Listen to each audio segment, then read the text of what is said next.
The market's sitting pretty flat, coming under some pressure when compared to other global markets. Some saying, though, that knee-jerk reactions show that there's not a lot of conviction out there and on the market's near-term direction. I think the knee-jerk reaction is probably a fair comment, but I certainly also think that the upcoming, not just a long weekend, which of course is a global long weekend, but in South Africa, the particularly long period that we've got coming up, good, almost 2 weeks of holidays, that's certainly causing a lot of inactivity in our market. Very thin volumes, and I think we've seen most of the action that we're going to see for probably another 2 weeks. We've had good volumes earlier in the week, and obviously very strong performance on Tuesday and Wednesday after the sharp fall on Monday, but I think our market is really now just consolidating and squaring up of positions before the long weekend and the Easter break. As I touched on earlier, it's really US strong corporate earnings that's provided some nice encouragement to markets globally, but there seems to be somewhat of a dichotomy between that of the corporate earnings space and the economy on the ground. And it seems that there's a lot of uncertainty in terms of which is going to be the stronger force moving forward. Where do you stand there?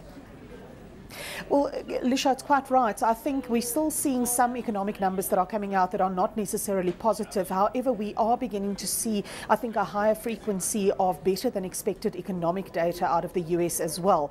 And this is adding to the camp that says that the quantitative easing and the spending themselves out of trouble approach that the US is following will actually work. We've certainly seen this translate in the corporate earnings, because this is the 8th quarter in a row where actual results are coming in ahead of expectations. So I don't think one can say that the expectations were too pessimistic, but rather that we really are getting some proper earnings coming through from the US. We've seen some very good top-line growth numbers, so we've also moved beyond the cost-cutting and sort of expense reduction cycle that we saw in the US, and this is very encouraging to the market. So when we see renewed buoyancy from the US market and from US traders, it's very much based on that premise.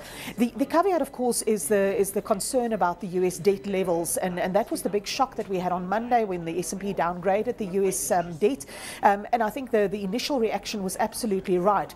But on the balance of probabilities, what it's now saying is that not only can they actually handle that, certainly a lot of politicians in the US coming out to say we're comfortable with this, we will make this thing work, we will not default or go further down, and that they're also saying that the way to handle this would be to increase their debt ceiling. So, I guess if your budget doesn't work out, all you do is you just increase your budget, and that's pretty much what the US is doing. But at the moment, markets are believing them, all is forgiven, and it's an up and go pretty much worldwide. Sustainability, though, is the big question, Nerina, because whether it be on that front or with regards to quantitative easing, when does it become unsustainable?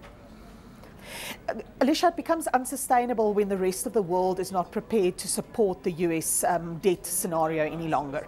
The problem is that the rest of the world is so invested in the US actually maintaining this momentum that they also can't afford to let the US fail.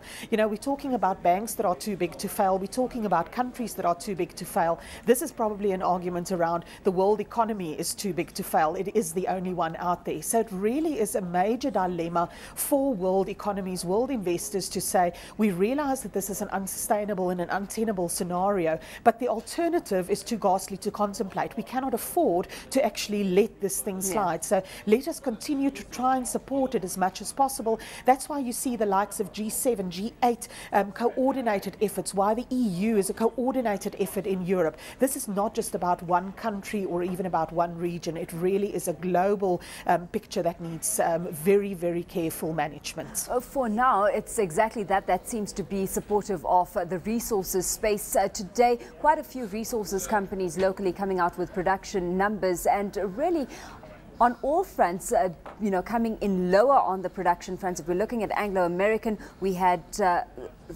coal output there dropping 37%, copper down 14%, iron ore down 19%. But all of these players, despite those declines, seeming positive in terms of maintaining their full year production targets. Just how viable is that?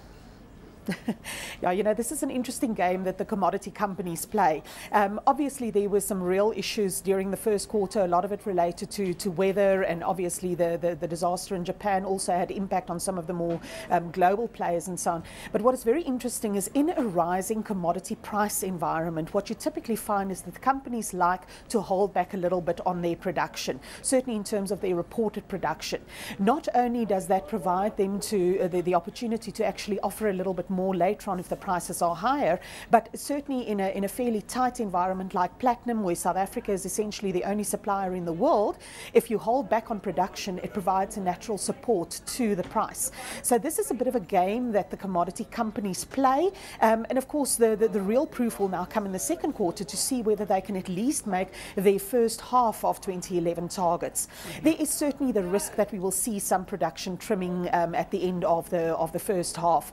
I think of particular concern, or one of the reasons why that could happen, is although the expected public holidays should have been factored into the production targets, what has not necessarily been factored in is the election holiday that we have on the 18th of May, whereas it should only have an impact of a 20% reduction during that week in terms of production. The experience is that it's a lot more than just that one day that gets lost. So the impact of that I don't think has been factored in, and we will have to wait until July until we see the production numbers for the second quarter and thereby the first half to see if how realistic they were in maintaining their annual targets. Of course, Anglo-American, Kumba Iron or Anglo Platinum all getting attention today on the back of those production reports. Let's take a look at the top performer on the top 40 today.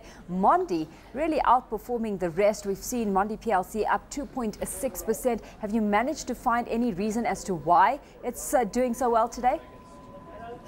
Alishia, I think it's a very simple reason. There are more buyers than sellers. But in all seriousness, there's nothing untoward or nothing company specific that has come out. It really is just a reflection, I think, of some of the noise that we see intraday and from one day to the next. On the negative side, if you look at the bottom of the ranking, however, and you look at Tiger Brands that is there, what was interesting to see was yesterday in the closing auction, we had some very strong price push coming through on the financial and industrial shares, and Tiger Brands was one of the biggest risers during the closing auction yesterday. So looking at Tiger Brands at the bottom of the list, it's really just about giving back some of that jump that we saw during the closing auction yesterday.